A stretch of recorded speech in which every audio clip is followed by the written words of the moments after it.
My name is Jason Senteney and this is Working for Wyoming. In this episode, I wanted to talk to you a little bit about an interview I had earlier today on Today in Wyoming.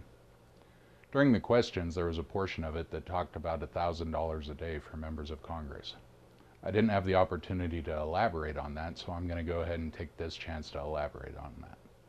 Basically, what the program is called is no work equals no pay for Congress.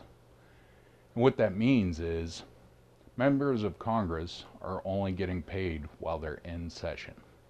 In 2013, members of Congress only worked 126 days, or were in session 126 days. In 2014, they were only in session 113 days. And last year, they were only in session 132 days. Now, the average American generally works close to 200 days out of the year.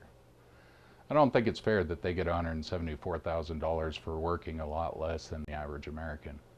So basically what this program would do would limit it to $1,000 a day while they're in session. Now when they come home and meet with their constituents and listen to the problems that are plaguing their communities, they're not getting paid for that.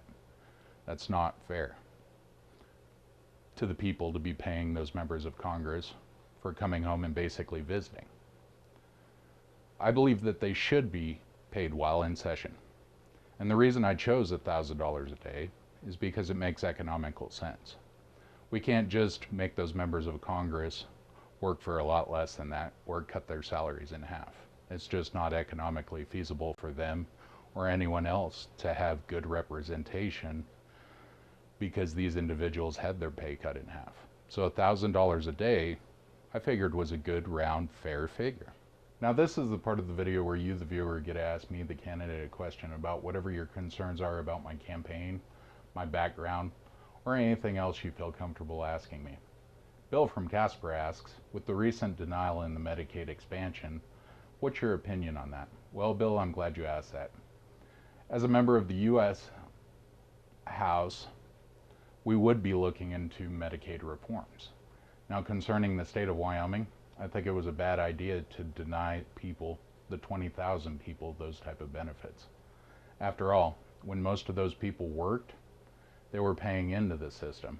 Basically, it's just getting our money back, and it's also setting the state back $30 million a year that we could be using to help low-income families get medical insurance.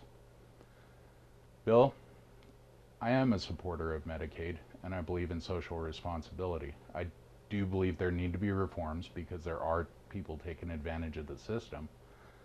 But currently, 85% of the people in Wyoming that are on Medicaid are either children, disabled, or elderly.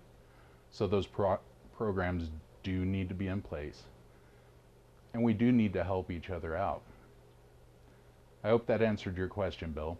If anyone else out there has any questions, you can send those to me at senteneyforwyoming.org, or feel free to email me, which my email is actually on that website, senteneyforwyoming.org. Thank you very much for your time. God bless all of you, and God bless the great state of Wyoming. Thank you. We are Wyoming.